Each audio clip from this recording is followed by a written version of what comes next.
مع كل محطة بعدي عليها وأنا سايق المترو كنت بشوف الملل وهو بيقتلني جوه كابينة القطر، وكمان بيقتل الناس وهي بتنزل أو بتطلع من المترو.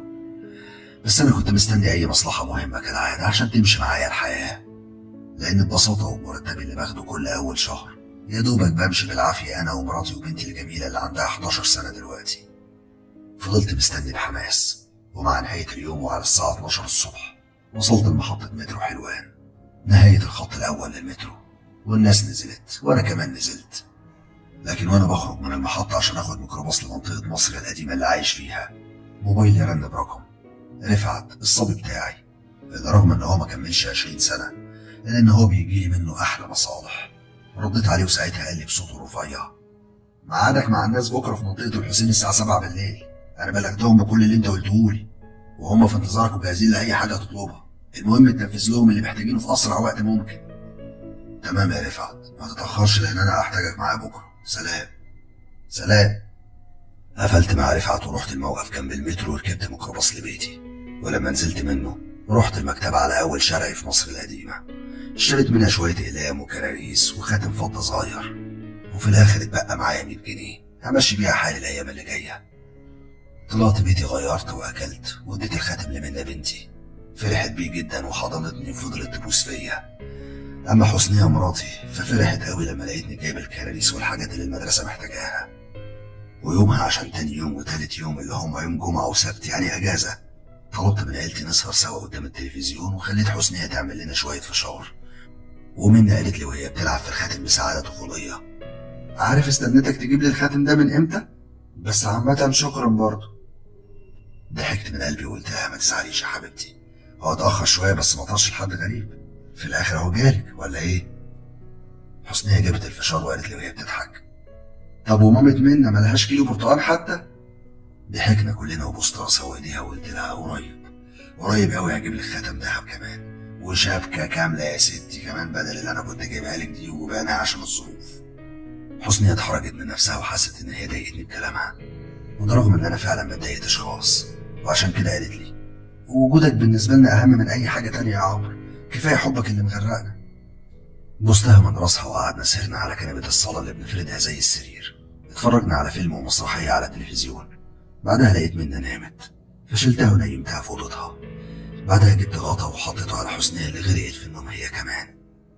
قفلت الشبابيك كويس عشان الجو ساقع، بصيت حواليا بحذر، طلعت من جيبي شراب وخرجت منه مفتاح صغير.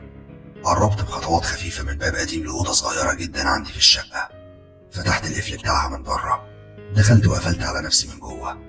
الأوضة كانت حيطانها واقعة على الأرض من الرطوبة، وفي نصها مكتب خشب مليان تراب وكرسي حديد مصدي. كان فيه كتب كتير جدا مترمية في كل ناحية. نفضت المكتب والكرسي كويس أوي، وقعدت شوية وقت أدور على كتب بتشرح طرق استخدام السر وأساليبه السرية، كمان التعامل معاه بحذر شديد جدا عشان تقليل حد الخطورة. لقيت 3 كتب عندي بيتكلموا عن الموضوع اللي محتاجه. فضلت أتفحص طول الليل، وكل ما كنت بحس إني محتاج أنام كنت بشرب قهوة، ومن وقت للتاني كنت بخرج في الصالة أتأكد إن كلهم نايمين ومش داريانين بيا.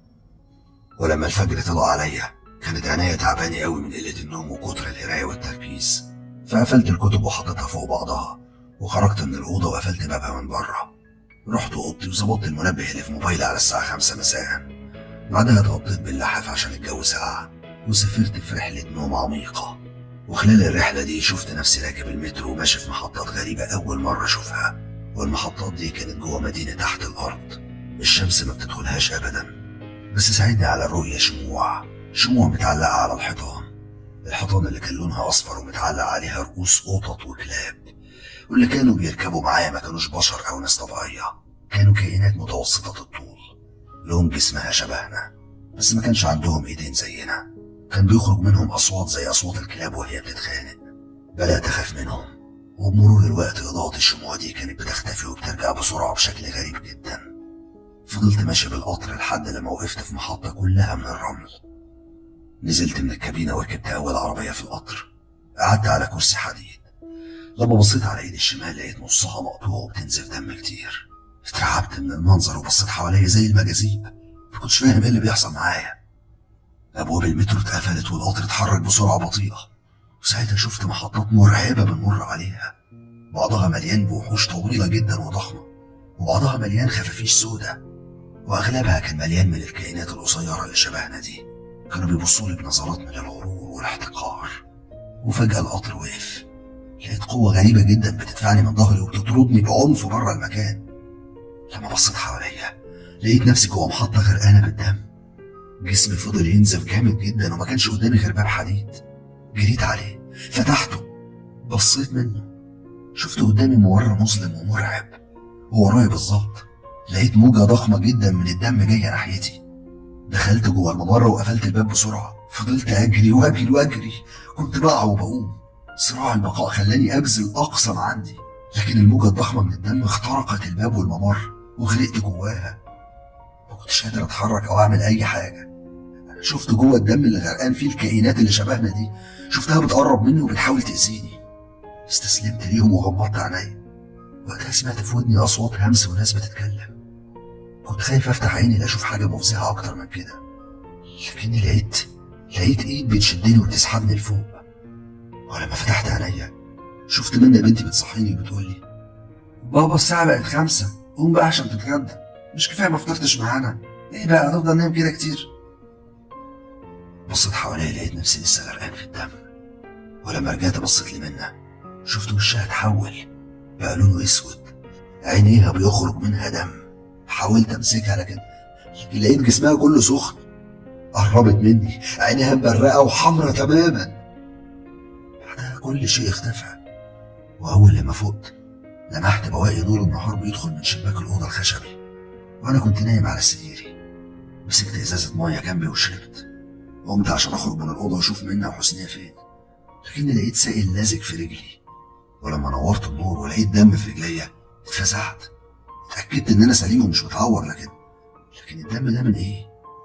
بعدها قعدت على الأرض أنضف الدم ده، وفي اللحظة دي الباب اتفتح عليا ولقيت حسنية بتقول لي: أنت بتعمل إيه؟ قلت لها بدون انتباه: بنضف دم الموجة.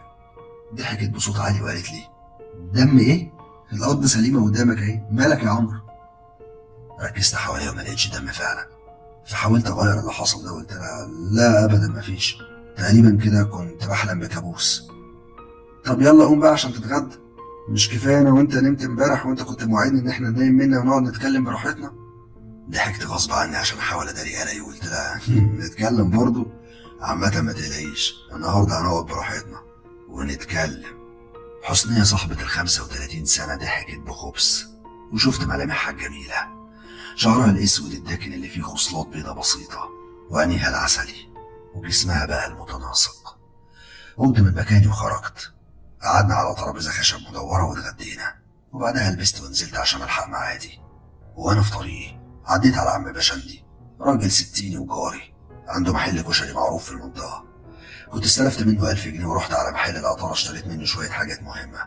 بعدها اتصلت برفعت وأكدت معاه الميعاد وركبت تاكسي لمنطقة الحسين عشان الحاجات اللي اشتريتها دي ما ينفعش أركب بيها المترو.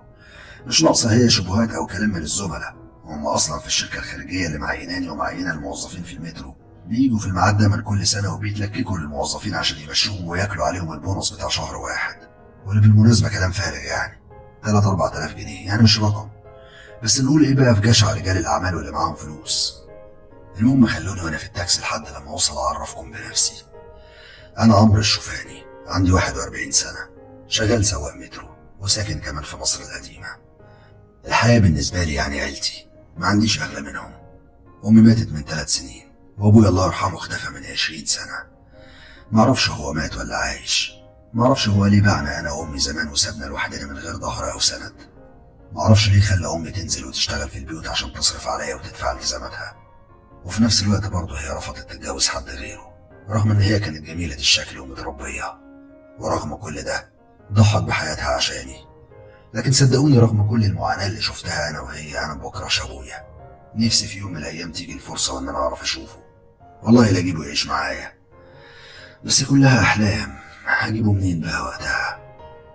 واكمالا بقى لمعرفتكم بيا، أنا بقالي فترة نفسي ربنا يكرمني بورث أو بحاجة لقطة، قطعة آثار مثلا، واحد أعالجه من المس والسحر، أخلي واحد عانس تتجوز ويجيلي مبلغ ضخم أحط له شهادة في البنك، وأسيب بقى شغلانة السواقة دي عشان بتبهدل طول اليوم والسكر عمل لي التهابات كبيرة جدا في الأعصاب وخلقي كمان مبقاش زي الأول. وعشان كده الأيام بتتقسم ما بين شغلي المقرف ده وما بين شغلي في السحر، اللي خلوني أقول لكم إن هو بمثابة علاج لكل مريض، وقلب قوي لكل ضعيف، ومركب نجاة لكل غريب. خلوني برضه أقول لكم إن قدراتي فيه رهيبة، لا رهيبة بجد مش أي كلام. والنهاردة هتسمعوا كل خير عني وعن قدراتي في حل المشاكل. بعد ساعة وصلت للحسين بسبب الزحمة. نزلت على أول شارع الحسين عشان التاكسي ما قدرش يدخل. حاسبت السواق وبعدها فتحت شنطة قماش كانت معايا، حطيت فيها المنتجات اللي أنا اشتريتها من العطار، وكلمت رفعت وقابلته. كان واقف مستنيني تحت عمارة من أكبر العمارات اللي موجودة في المنطقة، مكونة من 10 أدوار، كل دور فيه 4 شقق، حاجة كده بسم الله ما شاء الله تشرح القلب وترد الروح. بصيت لرفعت اللي بصلي بملامح جامدة. هو كده تملي جامد ومدخن شره، على طول بيدخن فايب بنكهة الفراولة، ما بيضحكش ولا بيكشر، هو عبارة عن صنم بيضحك بس لثواني بسيطة أول لما يشوف الفلوس اللي بنجيبها من المصالح. وكل شغلانته معايا أو علاقتي بيه عامة هو إنه بيجيب لي الزبون اللي محتاج خدمة إنسانية مني ومن سحري، وبياخد النص من الفلوس والحياة بتمشي. المهم سلمت على رفعت ودخلنا أنا وهو العمارة اللي كان باين من توضيبها إن هي كانت بتاعت حد تقيل قوي. المدخل كله مرايات وسيراميك، وفي 3 أسانسيرات، وكان في بواب ومراته باين عليهم النظافة. ركبنا الأسانسير وطلعنا لحد الدور الثالث. بعدها رفعت طلع موبايله واتصل برقم، وثواني معدودة وباب الشقة اللي في وش الأسانسير اتفتح. يا ما شاء الله، سعر باب الشقة من نظافته وتقله يكفيني أنا وعيلتي 2 3 قدام. يلا هنقولي بس حسبي الله ونعم الوكيل. دخلنا من باب الشقة، كان في وشي خدامة صينية واقفة ولابسة فستان اسود طويل، وكانت لما شعرها بتوكة قماش ذهبي. شاورت لي ادخل الصالون. الشقة كانت واسعة ومساحتها رهيبة. أدركت وقتها إن الدور ده كله بشقق ال4 مفتوحين على بعض، والمكان ده كان مفروش أغلى فرش. الأرض كان عليها سجاجيد عمري ما شفت زيها في حياتي، كانت نبيتي غامق وتقيلة أوي، عاملة عزل للتلج اللي بيخرج من السيراميك في الشتاء. كملت ماشي في الشقة لحد لما وصلت للصالون بتاع الضيوف اللي كان أوضة مربعة واسعة أوي، وفيها 5 شبابيك كبار وبلكونة ضخمة ناحية اليمين. الأرض كانت مفروشة بسجاد أخضر، وفي ترابيزة خشب وليها كراسي. سحبت كرسي منهم وقعدت، وجنبي رفعت. الخدامة وقتها سابتنا وراحت تنادي على أصحاب الشقة. 5 دقايق وجات لنا الخدامة وهي شايلة صينية عليها قهوة وشاي وبيبسي. كان معاها خدامة تانية أصغر منها في السن شايلة فاكهة وجاتوه، وبعدها مشيوا. ومفيش دقيقتين وجات ست جميلة في ال50 من عمرها، لكن شكلها يقول إن هي في ال40. كانت لابسة عباية سودا شيك أوي، مغطية شعرها بطرحة من نفس لون العباية، وكانت قصيرة. جسمها كان متناسق، لكن الحزن باين على عينيها المدورة الجميلة. ووراها جه شاب عنده 30 سنة، طويل وبشرته سمرة وجسمه رياضي. استشفيت من ملامحه إن هو ابنها، وقفت احتراما ليهم لما قربوا مني أنا ورفعت. والست الجميلة دي مدت ايديها وسلمت عليا وشاورت لي إن أنا أقعد، وهي بتقول لي: نورتنا يا شيخ عمرو، خليني ما اطولش عليك واحكي لك كل اللي يساعدك. أنا اسمي غرام، عندي 51 سنة، متجوزة تاجر سجاد وقماش كبير جدا اسمه عرابي الشبكشي، من أغنى وأكبر التجار في السوق المصري زي ما بيقولوا عليه دايما. عرابي عنده أخت بنت اسمها شيرين، وأخ اسمه عتريس. علاقتي بيهم وبولادهم ومراتاتهم كويسة جدا، وبنحب بعض، وحقيقة عمري ما شفت منهم حاجة وحشة أبدا. لكن فجأة ومن شهر الحياة اتشقلبت تماما، كل حاجة بقت سيئة. الست غرام سكتت وعيطت شوية برقة ودلال ما شفت زيهم في الحقيقة. بعد كده مسحت دموعها وكملت: اكتشفت ان اخوات عرابي ضاربين عقود بتملكهم للادوار اللي في العمارة. عمارة ايه؟ هما ساكنين معاكم هنا؟ ايوه للاسف يا شيخ عمرو. العفو يا ستنا، انا مش شيخ ولا حاجة، تقدري تقولي عليا معالج وحلال للمشاكل يعني باذن الله واحدة. اتفضلي كملي حكايتك عشان ربنا يكرم ونقدر نخدمك بعينينا. الست غرام شربت شوية مية من كوباية ازاز جنبها، وبعد كده قالت: احنا كل اللي محتاجينه منك انك تجيب لنا الحجج والاوراق اللي تثبت ملكيتنا للعمارة كلها، وده عشان ناخد حقنا منهم ونطردهم بره املاكنا. ابتسمت بثقة وقلت لها: طب معلش انا اسف، يعني هو المعلم عرابي الشبكشي فين دلوقتي؟ وليه سايبهم يعني يعملوا كده؟ الست غرام فضلت تعيط وغطت عينيها حرجا مني. في اللحظة دي لقيت ابنها اتدخل في الكلام وكان صوته غليظ زي جسمه: هو انت الصبي بتاعك ما قالكش هتعمل ايه او جاي لمين؟ لا قال لي طبعا، بس انا حابب اعرف تفاصيل. الست غرام اتدخلت وقالت: لان عرابي مات ومن وقت موته واخواته عملوا فينا كده. ارتبكت وسكت شوية. بعد كده بصيت لرفعت بلوم وعتاب ان هو ما قاليش تفاصيل عن مشوارنا ده. وبعد بصتي سألت الست غرام وقلت لها طب ازاي اقدر اساعدك؟ ابنها اتدخل وكلمني بقرف. من الاخر كده عايزينك تحضر روح ابويا الله يرحمه لانه السبب في اللي احنا فيه ده، وعن طريق تحضير روحه هنسأله عن مكان الاوراق اللي بتثبت ملكيتنا للعمارة كلها، وده عشان نطرد الاوباش دول. شربت شوية مية وسألته هو انتوا ما لقيتوش الاوراق خالص في البيت او في اي مكان تاني؟ الحقيقة كان سؤال غبي مني، وابن عرابي كان هيقوم ويطردني، بس الست غرام منعته لما قالت لي قلبنا عليها الدنيا وللأسف ما لقيناهاش، وعشان نوفر وقت هتقدر يا شيخ عمرو تساعدنا ولا لأ؟ ما ترددتش لحظة وسألتها هتدفعي كام؟ 500,000 جنيه كاش أول لما نعرف مكان الورق. من صدمتي فضلت ساكت، أما هي فافتكرت المبلغ ما عجبنيش، وعشان كده قالت لي عايز أكتر؟ ما عنديش مانع خالص. اتكلمت وقتها وقلت لها عايز 700,000 مناسب؟ بصت لابنها وهزت راسها بالموافقة، وساعتها شفت في عينيها امل كبير فيا، وشفت في عيون ابنها تهديد ووعيد كبير ليا اذا فشلت في المهمة المطلوبة اكيد هيكون مصيري الهلاك. وبعد ما خلصنا اتفاقاتنا طلبت منهم يجيبوا لي لبس للمعلم عرابي يكون فيه عرق منه وما يكونش اتغسل قبل كده، وطلبت منهم مكنة حلاقة وقطن ابيض وقطة شارع، ويجمعوا لي كل الكلام ده كله في اوضة نوم المعلم عرابي. ولحد لما الحاجات دي تتحضر طلبت من ابنها يوديني بعربيته لقبر المعلم، وفعلا سبت رفعت في الشقة بيحضر العدة ونزلت مع الواد وركبنا عربيته المرسيدس، عربيته اللي تمنها قادر يجوز نص شباب المنطقة عندنا. ولما وصلنا للمقابر الواد البايظ ده طلع مفتاح من جيبه وكشاف كبير ومشينا في المقابر. كانت فاضية وهادية نظيفة وكل شيء مترتب فيها وعلى أكمل وجه. ما هي طبعا مقابر الأغنياء مش هتبقى زي الفقراء. وصلنا لقبر المعلم عرابي الشبكشي، فتحنا بابه الحديد من بره وبصينا حواليه، ولما ما لقيناش حد مسكت فاس كان معايا وفضلت احفر في الارض لحد لما لقيت الكفن. فتحته كان جواه عظم المعلم بينهش التراب والرطوبة. طلعت مثلث من جيبي معمول من القماش وجواه زلط، وحطيت المثلث ده جوه عظمه، وبعدها رجعته تاني للتراب ودفنته. وبعد ما خلصنا قفلنا الباب الحديد ومشينا بسرعة قبل ما حد ما ياخد باله من أي حاجة، ورجعنا بسرعة لمنطقة الحسين. طلعنا العمارة ولما وصلنا كان رفعت مجهز كل حاجة. دخلنا أوضة النوم اللي كانت واسعة وشبه مستطيلة، وناحية اليمين سرير نوم ضخم وناحية الشمال الحمام ودولاب ضخم. طلبت منهم 5 كراسي وترابيزة، وقفلت الباب وخليت الكل يقعد، الأم وابنها ورفعت والخدامة الصينية اللي كانت بتتفرج على اللي بنعمله وهي خايفة. بعدها مسكت القطة وجبت صينية من شنطتي وحطيتها في نص الترابيزة اللي قاعدين حواليها، ومرة واحدة وبسرعة دبحت القطة فوقها وحطيت 6 شمعات ونورتهم وطفيت النور بالكامل، وقفلت كمان شباك الأوضة. بعد ما عملت كل ده طلبت منهم يبعدوا عن بعض المسافة ومحدش منهم يقرب من التاني نهائيا. ولما نفذوا مسكت جلابية من جلابيات المعلم وحطيتها فوق الصينية والدم، وطلعت بخور وولعته، وحطيت مكنة الحلاقة جنب الشمعة الثابتة والقطن على الأرض. وقتها قلت لهم بنبرة حادة محدش يتكلم نهائيا ولا حد يتحرك من مكانه، خليكم جاهزين. طلعت من شنطتي كتاب عن سحر التحضير وبدأت أقرأ في الطلاسم الخاصة بالتحضير. كنت بقول كلام غريب أول مرة أقوله في حياتي، وكنت كل شوية ببرق بعينيا أترعش، وده عشان حاسس اللي حواليا إن أنا ماشي صح. كنت بتمنى من جوايا إن أنا أعرف أحضر روح المعلم عشان أخد الفلوس. كنت بتمنى إن أنا أرتاح بقى من شغلي والقرف اللي أنا فيه ده.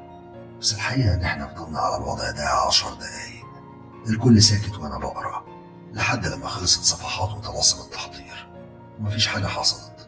فضلت أكرر وأعيد وأزيد والنتيجة 0.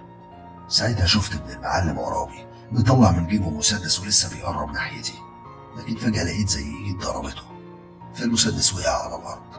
الواد اتاخد ورجع قعد على كرسي بخوف. وقتها الشمع كله اتطفى ما عدا الشمعة رقم 6.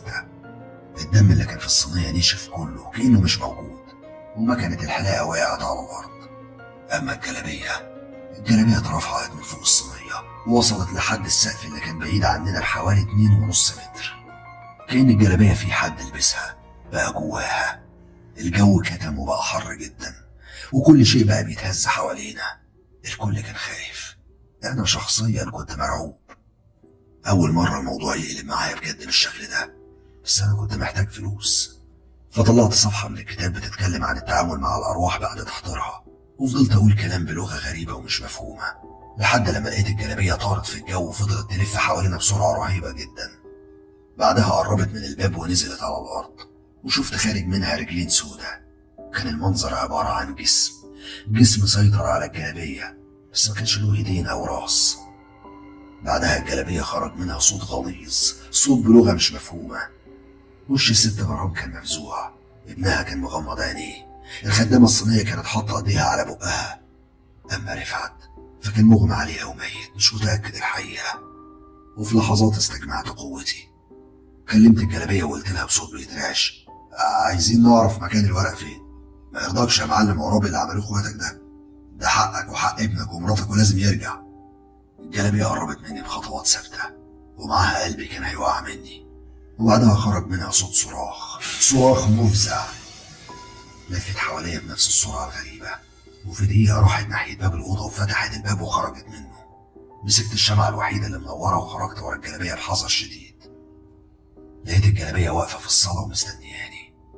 بعدها اتحركت ومشيت في طرقة طويلة قوي، وفي نهايتها دخلت في أوضة.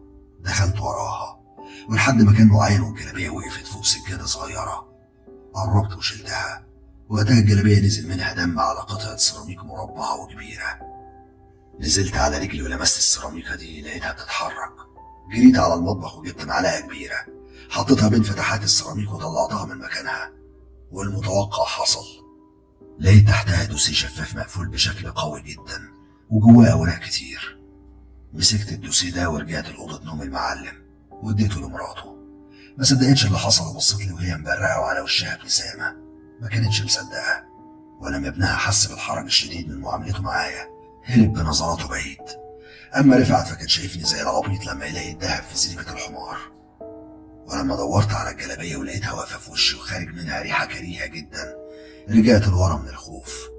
بعدها قفلت باب الأوضة، فتحت صفحات صرف الروح زي ما بيقولوا، أو بمعنى أدق خليني أقول القرين. وبعد ما هيأت نفسي وطلبت منهم يقعدوا في أماكنهم، وولعت الشمع من تاني وشلت القطن من على الأرض وحطيته في الصينية. بعدها بقى بدأت أقرأ في صفحات الصرف وأنا قلبي بينبض، وبتمنى من ربنا سبحانه وتعالى إن هو يسترها معايا المرة دي بس، وبعدها أتوب عن السحر وأعمالي السودة كلها. وبعد دقيقة من القراية الجلابية اتحركت ولفت حوالينا، فضلت تضربنا في وشنا كلنا لكن بالراحة. بعدها طلعت للسقف ونزلت تاني على الترابيزة اللي قاعدين عليها، والشمعة اللي كانت منورة اتطفت. سمعت بعدها صوت شهقة قوية جدا من الست غرام. سمعت بعدها خبط وتكسير بشكل مرعب في كل مكان، والموضوع استمر لفترة كبيرة. بعدها كل شيء اختفى. قمت بصعوبة من على الأرض ورحت ناحية زرار النور وشغلته. المكان ما كانش مترتب، كل اللي فيه واقعين على الأرض. الشمع مطفي ولازق في الترابيزة، الكراسي مقلوبة على ظهرها، والست غرام كانت واقعة على ظهرها وعينيها مبرقة وبقها مفتوح على آخره. الخدامة الصينية لما قامت وشافتها بالمنظر ده رجعت بظهرها للحيطة وفضلت تعيط بصمت. أما الواد ابنها فجري عليها وحاول يفوقها، لكنها بكل أسف كانت ماتت. وبكل أسف الدود هيستمتع بالهيئة الجميلة الجذابة دي.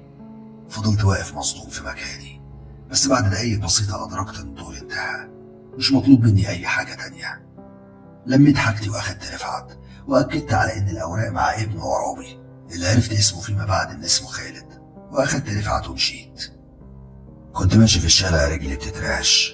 سبت شنطتي وحاجتي مع رفعت وركبت تاكسي وروحت. ولما وصلت البيت الكل كان نايم.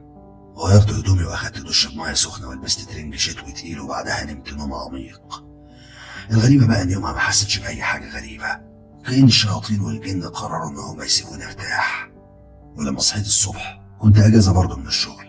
قررت إن أنا أقضي اليوم مع عيلتي. خرجنا ورحنا جنينة الحيوانات واتغدينا هناك وحلينا كمان بالآيس كريم. ولما الدنيا بدأت تليل خدت مراتي وبنتي وقعدنا على النيل. اتبسطنا كتير جدا، جو عائلي كنت محتاجه من مدة كبيرة. لكن برغم ان اليوم كان عظيم الا ان انا ما كنتش قادر انسى ولو لثواني اللي حصل في الليلة المشؤومة. ما كنتش قادر انسى ابدا موت الست غرام، الذنب ده اللي هفضل شايله طول عمري. وبرضه ما نسيتش ابدا الفلوس اللي وعدتني بيها لو وصلت للورق. ولما مراتي سألتني كنت فين امبارح، قلت لها ان انا كنت مع اصحابي، قعدنا على القهوة وشيشنا لان بقالي كتير قوي ما قابلتهمش. ولما اليوم انتهى اخدت مراتي وبنتي وروحنا في تاكسي. ما انا خلاص بقى هاخد مبلغ محترم، ليه ابهدلهم في المواصلات؟ وبعد كده اتصلت بيهم في الشغل وقلت لهم ان انا تعبان، ورحت ضربت ورقتين ووديتهم كمان الشغل، واخدت اجازه اسبوعين ومدفوعين الاجر. واستنيت يومين، وخلالهم بعت الواد رفعت يتطقص كده ويعرف هل هيعملوا عزل الست غرام ولا لا. وفعلا عرفت ان هم اعلنوا وفاتها، وانها ماتت بسبب غيبوبه سكر، وما قدروش يا عيني يلحقوها. وطبعا الكذبه دخلت على الكل، ما هو مين هيشهد للعروسه غير اهلها؟ ومين هيقول حصل ايه غير اللي شاف الحقيقه؟ يلا ربنا يقدرنا على فعل الخير. خدت بعضي ولبست ورحت العزا، ولما وصلت منطقه الحسين لاحظت الحزن الشديد على جيران الست غرام، وعرفت قد ايه هي كانت طيبه ومحبوبه، بتعمل خير كتير جدا في كل مكان. وفي العزا شفت اخوات المعلم وعرابي، وقدرت اعرفهم من نظرات خالد ابن الست غرام. نظراته كانت باينه جدا ان هو ما كانش طايقهم وبيكرههم ونفسه ينتقم منهم. وهم كمان كانوا بيتمسكنوا وعاملين فيها متضايقين، لكن من جواهم كنت سامع صوت صراخهم من الضحك. انتهى العزا والمنطقه كانت زحمه من كتر الناس اللي جت، بس انا فضلت قاعد في مكاني وبشرب فنجان قهوه في التاني. ولما الكل مشي رحت وعزيت خالد الاول. لما شافني بصلي بقرف، حسسني ان انا اللي قتلت امه مثلا. عالم نكره للجميل، لكن على مين؟ انا طالبته بالفلوس اللي ليا عندهم، واول ما طالبته لقيته بيتكلم بعصبيه وبيقول لي مالكش حاجه عندي، مش كفايه انك قتلت امي؟ ضحكت بصوت عالي وقلت له يا اخي ده انت فرحتك بموتها ما فرقتش عينيك، وورثك اللي اخدته منها ومن ابوك لا يحتمل. انا مش عارف انهي بنك هيقدر يشيل فلوسكم دي كلها، اللهم لا حسد يا اخي. مسكني من رقبتي وقال لي بتحذير لو جيت هنا تاني انا هبلغ عنك بالبوليس وهرميك في السجن. مسكته انا كمان من رقبته وقلت له بقوه وانا هحكي اللي حصل، وجثه امك هتتجاب وتتشرح، وهيتعرف سبب الوفاه، وهيعرفوا انها مش غيبوبه سكر، وانها ماتت بسبب خوفها من اللي شافته، وهنترمى لو انت في السجن.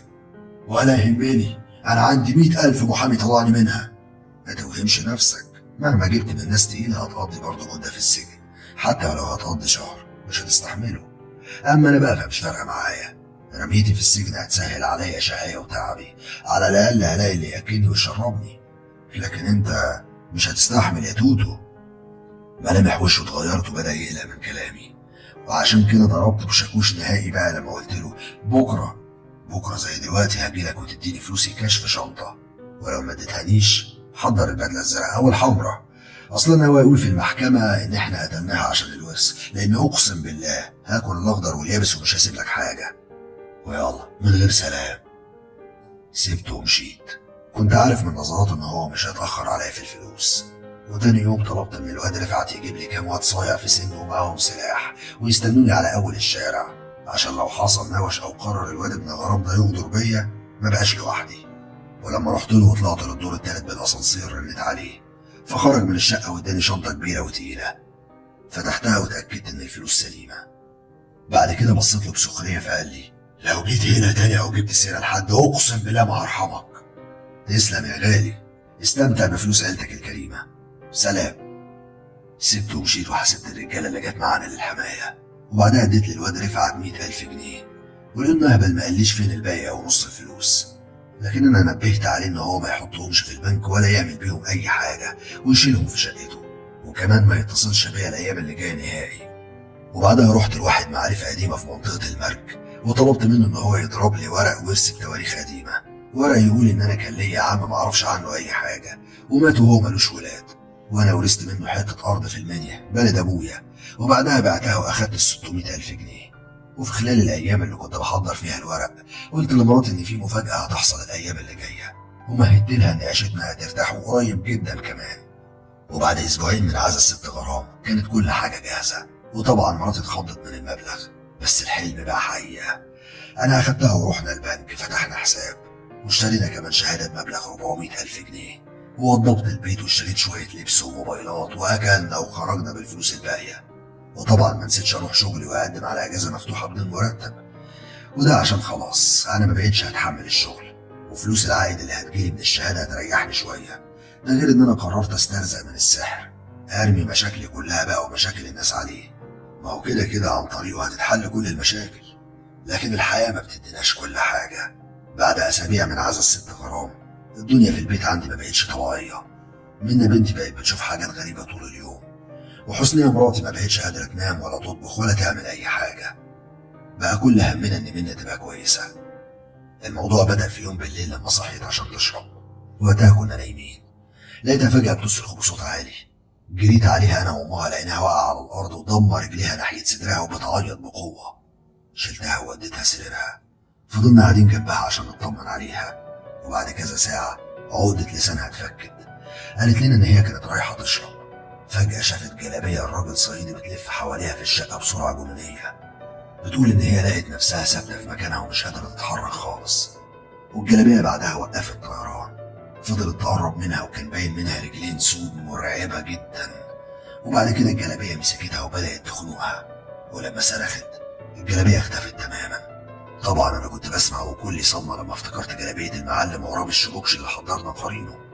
حاولت أهرب من الواقع بأي شكل، حاولت إن أنا أكذب اللي بيحصل. كذبت على بنتي بكلمتين وقلت لها ده بسبب أفلام الرعب اللي بتشوفيها أوقات على التلفزيون. وعدى يوم والتاني وكنا نايمين، والمرة دي صحينا على صراخ حسنية مراتي.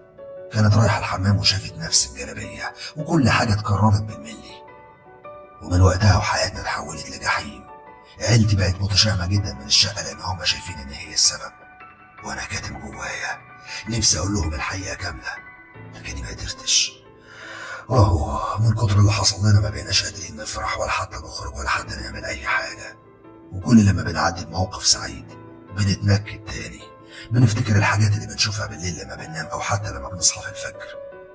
الوضع فضل بيتأزم يوم عن التاني، لحد لما وصل بينا الحال إن إحنا بقينا كل يوم بعد الساعة 4 الفجر بنسمع أصوات صراخ مفزعة، أصوات خارجة من حمام الشقة، لدرجة إن الجيران اشتكوا منها كمان وكانت واصلة لهم، يعني مش إحنا بس اللي سامعينها. وقتها قررت أحاول أصلح كل اللي عملته. استنيت الكل ينام ودخلت أوضتي السرية، قريت كل الكتب اللي بتتكلم عن التحضير. عرفت بلاوي زرقاء، عرفت إن اللي بيتحضر ده هو الشيطان مش قرين الميت. والشيطان لما بيحضر بيكون عارف كل حاجة طبعا عن الميت وعيلته، لأنه شايفهم من سنين طويلة جدا قدامه. عرفت كمان إن تحضير الشيطان بتكون لعنة بتدمر اللي حواليها وبتوصلهم لمرحلة الجنون. عرفت مصيري الأسود أنا وعيلتي لو ما اتصرفتش. فضلت أقلب في الصفحات عن حل، لحد لما عرفت إن الحجاب اللي مليان زلط ده اللي رميته في قبر المعلم عرابي لازم أروح وأجيبه، لازم أدفنه في مكان تاني بعيد عنه، لأن الحجاب ده هو اللي بيربط الشيطان بعظم المعلم عرابي. وعرفت كمان إني لازم أتخلص من اللبس اللي كنت لابسه يوم جلسة التحضير، وبكده أكون اتخلصت من غضب الشيطان ولعنته اللي حلت عليا. كلام غير منطقي وغير مفهوم، بس هو ده اللي قريته ووصلت له بعد بهدلة كتير جدا، وما كانش قدامي غيره. جهزت نفسي وجبت هدوم جلسة التحضير وحرقتها، وبعدها أخدت بعضي ورحت للمقابر. يومها الجو كان تلج، الدنيا كانت بتمطر، كان في 2 حراس لابسين قمصان ومعاهم أسلحة. ما قدرتش أدخل من البوابة الرئيسية، قررت إن أنا أنط من فوق السور، وفضلت ماشي بين المقابر بتلفت حواليا بحذر لحد لما وصلت القبر عرابي. طلعت على تلة عالية ونطيت ودخلت للقبر. لقيت فاس الحفر لسه كان موجود. فضلت أحفر وأحفر لحد لما لقيت كفن وعظمه. فضلت أدور على الحجاب المثلث اللي جواه زلط، ولما لقيته فجأة الأرض انهارت أجزاء كبيرة منها ونزلت لمسافة نص متر تحت الأرض. المطرة زادت والحفرة اللي فيها بدأت تغرق من المية. وقتها غصب عني الحجاب وقع مني. نزلت في المية وفضلت أدور عليه، مكنتش قادر ألاقيه. وفي لحظة سمعت صوت رجلين بتقرب مني، معاها لمحت نور كشاف، فعرفت إن هو حارس من الحراس جاي بيتابع. يخرب بيتك، هو ده وقته. غطست في المية اللي كانت مليانة طينة ورملة، لونها كان اسود وريحتها قذرة. فضلت تحت لثواني، بس كنت كل شوية بطلع جزء كده من عينيا وببص. جسمي كله كان بيترعش من التلج لحد لما الحارس مشي. فضلت ادور على الحجاب كتير كتير قوي لحد لما لقيته. ولما لقيته للأسف كانت المية غرقت الحفرة كلها. بدأت الأرض من تحت تنهار أكتر وأكتر، وثواني بسيطة فصلتني على إن أنا أموت غرقان. لكني حاولت، فضلت ماسك في صخور جوه الحفرة وبحاول أطلع عليها، بس كنت بتزحلق من الطين. فضلت أجرب مرة والتانية والتالتة، ولما خلاص قربت أخرج من الحفرة لقيت إيد بتشدني لتحت. بصيت ورايا، شفت إيد عبارة عن عظم خارجة من المية وبتشدني لتحت. ضربتها برجليا، وقبل ما أطلع وقعت فيه والإيد مسكتني. معرفش عملت كده إزاي، بس رحت شاددها لفوق وكسرتها، وبعدها طلعت على الصخور بصعوبة لحد لما وصلت للسطح وبعدت عن الحفرة. نمت بظهري على الأرض والمية كانت مغرقاني. بعد دقايق من الراحة خرجت من المقابر، فضلت ماشي في شوارع فاضية ومهجورة لحد لما عدى نص ساعة من المشي تقريبا. لقيت نفسي في مكان مهجور زي الصحراء. فضلت أحفر في الأرض بإيديا، ضوافري اتخلعت ونزفت دم كتير قوي، بس في النهاية دفنت الحجاب المثلث. وبعدها بقى مش عارف ايه اللي حصل وفقدت الوعي. صحيت الصبح على ضوء الشمس، الجو الدافي. اتسندت بالعافية وفضلت ماشي لحد لما طلعت على طريق سريع، ومن هناك ركبت تاكسي وصلني لحد البيت. مراتي لما شافتني اترعبت، جريت عليا وسندتني لحد لما طلعنا البيت. حمتني وغيرت لي وجابت لي دكتور يطمن على صحتي، والحمد لله كل شيء بقى سليم. بس انا اخدت عهد على نفسي ان انا هبعد عن السحر تماما، هرجع لشغلي من تاني، هرضى بقليلي وهرضى بنصيبي. عدى يوم في التاني، اسبوع، 10 ايام، ومراتي كانت كل يوم تسألني ايه اللي حصل لك. وساعتها بعد ضغط منها قررت ان انا احكي لها كل اللي حصل. لمتني بعيونها كتير قوي وفضلت زعلانة مني فترة، بس ما حسسناش منا بنتي بالزعل ده. لكن الحمد لله وبفضل البيت بقى هادي، ما بقيناش نشوف اي شيء غريب، ورجعت الحياة لطبيعتها، وانا وحسنية علاقتنا رجعت زي الاول. وده بعد ما وعدتها ان انا هرجع للشغل وهبعد عن سكة السحر خالص. وحرقت كمان كل الكتب اللي في اوضتي ما عدا كتاب واحد، كتاب ناوي استخدمه في السحر. ما انا نسيت اقول لكم، انا مش هرجع شغلي، بس مش هقول لمراتي. انا هنزل كل يوم في معادي وادور على التايهين اللي عندهم مشاكل، اللي محتارين عشان احل لهم مشاكلهم، اسهل لهم حياتهم. ما انا بعد اللي حصل معايا مستحيل افرط في الخبرة اللي وصلت لها في السحر، خبرة كافية ان هي تاكلني ذهب مش عيش. وبالنسبة للكتب اللي حرقتها هجيب غيرها كتير ياما، بس هخبيهم في شقة امي، الشقة اللي سايبين فيها كراكبنا وقريبة مني في مصر القديمة، وهي دي اللي هتكون مقر شغلي الايام اللي جاية. نتقابل قريب، سلام.